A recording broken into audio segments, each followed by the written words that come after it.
अस्सलाम वालेकुम everyone, hope so कि आप सब ठीक होंगे। गोल्ड की वीकली एनालिसिस आपसे शेयर करने जा रही हूँ। उसके लिए सबसे पहले चलते हैं हम फॉरेक्स फैक्ट्री पे और देखते हैं कि कौन कौन से मेजर फंडामेंटल्स हैं गोल्ड पे इम्पैक्ट कर सकते हैं। बात की जाए अगर 3 मार्च की मंडे की, तो मंडे को यूएसडी की एक हाई इम्पैक्ट न्यूज है जो शाम के 8 बजे है, आईएसएम मैन्युफैक्चरिंग पीएमआई। देखा जाए अगर ट्यूसडे को, तो ट्यूसडे को यूएसडी की कोई भी हाई इम्पैक्ट न्यूज मौजूद नहीं है। वेंसडे की बात की जाए तो वेंसडे को यूएसडी की एक हाई इम्पैक्ट न्यूज मौजूद है जो शाम के 6:15 बजे है, ADP non farm employment change, और शाम के 8 बजे आईएसएम सर्विस पीएमआई।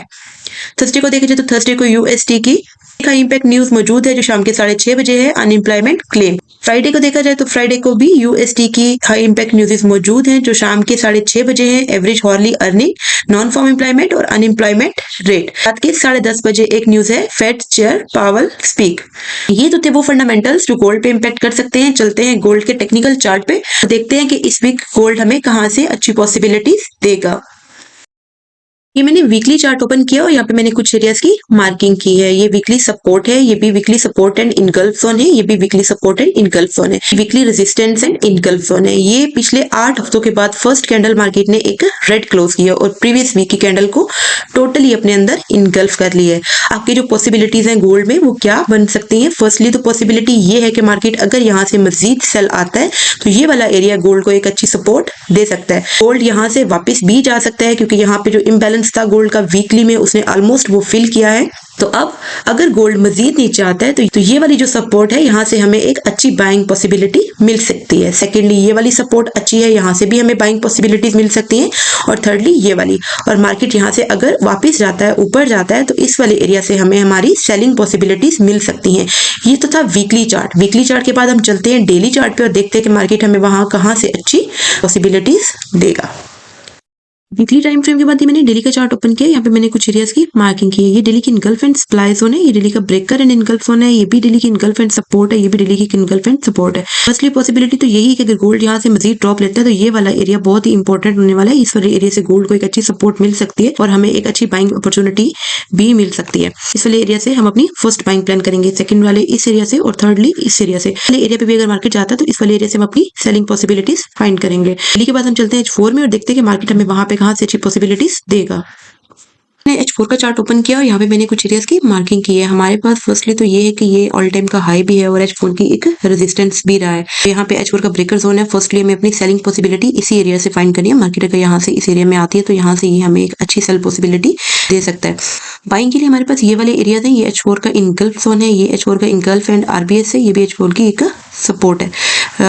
आरबीएस आप लोगों को पता होगा कि आरबीएस रेजिस्टेंस बिकम सपोर्ट। इस एरिया ने पहले एज अ रेजिस्टेंस काम किया और अब यहाँ पे ये एज अ सपोर्ट काम कर रहा है। यहाँ पे इसने एक इनगल्फ भी बनाई है और उसके बाद मार्केट इसी एरिया से सपोर्ट लेके अभी यहाँ पे घूम रहा है। तो हमारे पास फर्स्ट पॉसिबिलिटी तो ये है कि मार्केट अगर यहाँ से इस एरिया में जाती है, ठीक है, तो इस एरिया से हमें एक सेल पॉसिबिलिटी मिल सकती है और इस वाले एरिया से हमें फर्स्टली बाइंग पॉसिबिलिटी भी मिल सकती है। मार्केट ऑलमोस्ट इस एरिया से रिजेक्ट हुआ है।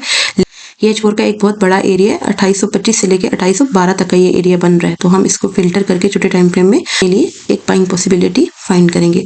सेकेंडली बाइंग हमें इस वाले एरिया से मिल सकती है और थर्डली इस वाले एरिया से अकॉर्डिंग टू H4 के बाद हम चलते हैं H1 में और देखते हैं कि मार्केट हमें वहां पे कहाँ से अच्छी पॉसिबिलिटीज देगा। का चार्ट है, ठीक है। इसमें फर्स्टली मैंने ये कुछ सेलिंग एरियाज मार्क किए, इनकी मैं आपको रीजन बता देती हूँ। फर्स्टली ये H1 का ब्रेकर है। आप देख रहे हैं कि ये H1 की एक स्ट्रॉन्ग इनगल्फ थी क्योंकि मैं इनगल्फिंग पे काम करती हूँ, प्लस मार्केट स्ट्रक्चर देखती हूँ, उसके बाद अपने लिए एरियाज फाइंड करती हूँ। H1 की एक बाय इनगल्फ थी, ठीक है। मार्केट ने यहाँ पे आई, मार्केट ने इसको रिस्पेक्ट दी, अगेन यहाँ पे आई, फिर रिस्पेक्ट दी और फिर इस एरिया को ब्रेक कर दिया और यहाँ पे उसने एक सेल इनगल्फ बनाई, अगेन बनाई और फिर यहाँ से ड्रॉप हो गया। तो फर्स्टली हमें जो सेल पॉसिबिलिटी मिल सकती है वो इस वाले एरिया से मिल सकती है कि मार्केट जो है वो इस तरह इस एरिया में आए, इस एरिया से हमें वो एक सेल पॉसिबिलिटी दे। सेकेंडली इस वाले एरिया से हमें सेल पॉसिबिलिटी मिल सकती है क्योंकि ये H1 का ब्रेकर जोन है प्लस सपोर्ट बिकम रेजिस्टेंस है। पहले इस एरिया ने एज अ सपोर्ट काम किया, ठीक है, और फिर जब ये एरिया ब्रेक हुआ तो अब ये एज अ रेजिस्टेंस काम करेगा। यहाँ पे ये बाइंग इनगल्फ है, ठीक है, यहाँ पे अगेन है, यहाँ पे अगेन है, ठीक है, और उसके बाद मार्केट ने यहाँ पे आई है, यहाँ पे बहुत बड़ा टैप किया है और उसके बाद फिर इस एरिया को ब्रेक करने के बाद टेस्ट करके नीचे आ गया। अब ये एज अ रेजिस्टेंस भी काम करेगा और ये H1 का एक ब्रेकर जोन भी है। ये मार्केट का ऑल टाइम का हाई भी है और इसके अलावा यहाँ पे एक स्ट्रॉन्ग रेजिस्टेंस भी है क्योंकि मार्केट ने यहाँ से एक अच्छा खासा ड्रॉप लिया है। तो ये तो थे हमारे पास सेल के वो एरियाज जहां से H1 में हमें सेल पॉसिबिलिटीज मिल सकती हैं। अब बाइंग पॉसिबिलिटीज हमें कहां से मिलेंगी उसके लिए भी मैंने एरियाज की मार्किंग की है, ठीक है। और ये नीचे H1 की बाय इनगल्फ का जोन है, मैं आपको दिखा देती हूँ। ये देखें, ये H1 की बाय इन गल्फ का जोन है और ये टेस्टेड नहीं है। यहाँ पे आने के बाद मार्केट का बिहेवियर हमारे लिए बहुत जबरदस्त होगा और हमें यहाँ से एक अच्छी बाइंग पॉसिबिलिटी मिल सकती है। H4 से फिल्टर किया गया एरिया है, ठीक है, और ये 2812 और 2820 तक का जोन है, यहाँ से हमें अच्छी बाइंग पॉसिबिलिटी मिल सकती है। सेकेंडली ये वाला जोन है, यहाँ से भी हमें अच्छी बाइंग पॉसिबिलिटी मिल सकती है क्योंकि ये भी H1 की इन गल्फ है और अनटेस्टेड है और इसका एक्सपेरिमेंट भी बहुत जबरदस्त है। तो यहाँ से भी हमें मार्केट अच्छी पॉसिबिलिटीज बाइंग के लिए दे सकता है। तो ये तो थे बाय और सेल के एरियाज जहाँ पे इस वीक मार्केट हमें अच्छा रिस्पॉन्स दे सकता है और हमें बाय और सेल में अच्छा प्रॉफिट मिल सकता है। बाकी होप सो आपको मेरी वीडियो पसंद आई होगी। अपना बहुत ख्याल रखिएगा। नेक्स्ट वीक के लिए wish you all the best. Allah Hafiz guys.